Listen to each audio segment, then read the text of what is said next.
Hello, and welcome to this week's rendition of DuckTV Sports Update. I'm Lena Bond. We don't have much time, so let's get right to it.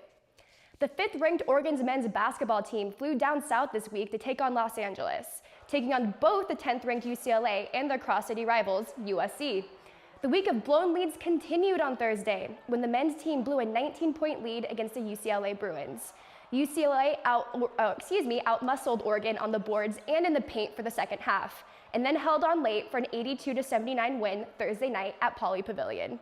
However, the Ducks bounced back hot against the Trojans on Saturday. The team's defense took center stage, scoring 23 points off of 16 USC turnovers. The Ducks also held the Trojans to 22.2% from beyond the arc in the 81-70 victory. The Ducks now return to Eugene for the final 2 home games of the season, kicking it off with Utah on Thursday. The Oregon women's basketball team fared much better than their male counterpart this past weekend, sweeping the LA schools at Matthew Knight Arena. The Ducks never trailed in the upsetting the 15th-ranked Bruins, ultimately besting them 84-75. Against USC, it was all Oregon from start to finish. The Ducks' stifling defense combined with timely bursts on offense resulted in an impressive 73-50 win over Oregon. With the win, Oregon completed the season sweep of USC for the first time since 2002. Next up, the Ducks will travel south to play the Utes in Salt Lake City on Friday night. Switching fields and sports, the 9th-ranked Oregon softball team capped off a very successful run at the Kajikawa Classic in Tempe, Arizona, defeating Cal Poly 3-2 Sunday morning. The Ducks' win over the previously unbeaten Mustangs ran the Ducks' record to 6-0. Defensively, the Ducks dominated during the 6-game Kajikawa Classic, shutting out both San Jose State and Creighton, and only surrendering a total of 10 runs. Oregon's first home game at Jane Sanders Stadium is set for March 10th.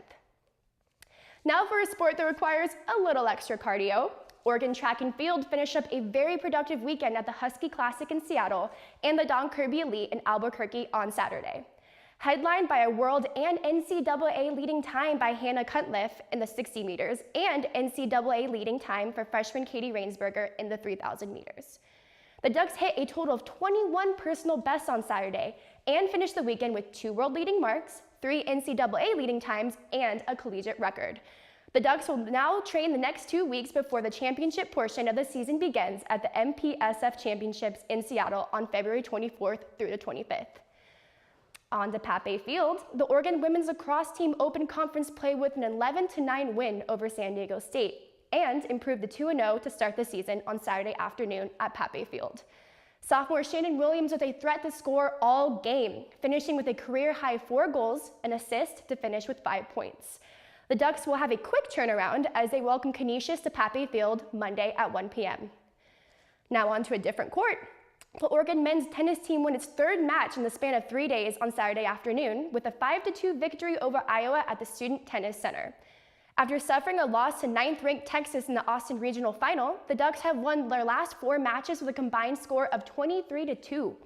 After playing their last 4 matches at home, the 7-1 Ducks will go on the road next week to Minneapolis to face Middle Tennessee and Minnesota next Saturday and Sunday. Now for another outdoor sport.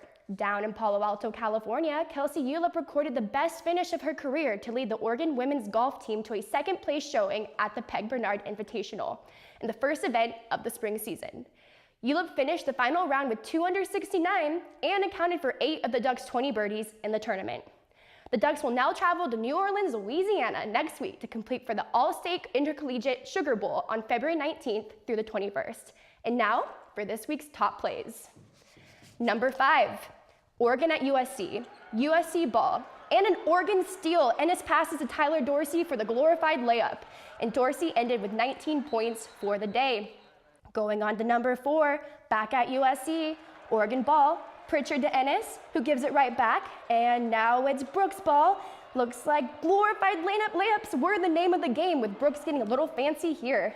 Number 3, USC again, Ennis tosses it to number 24, Brooks, and and the defender's eyeballing like it is March Madness. Moving on to number 2, USC ball. Looking like they want to do something here, but the Swatter boys strikes again. USC misses the alley-oop and Bell rebounds. And lastly, moving on to this week's top play, Ennis storms down the court, tosses it to Tyler Dorsey, who single-handedly ends the drought in California with this wet 3. Well, that's it for this week's sports update. Be sure to follow us on Twitter, Instagram, Facebook, and check out our website. Catch us on Wednesday at 8 p.m. for DuckTV Sports. And until next time, I'm Lena Bond. Thanks for watching.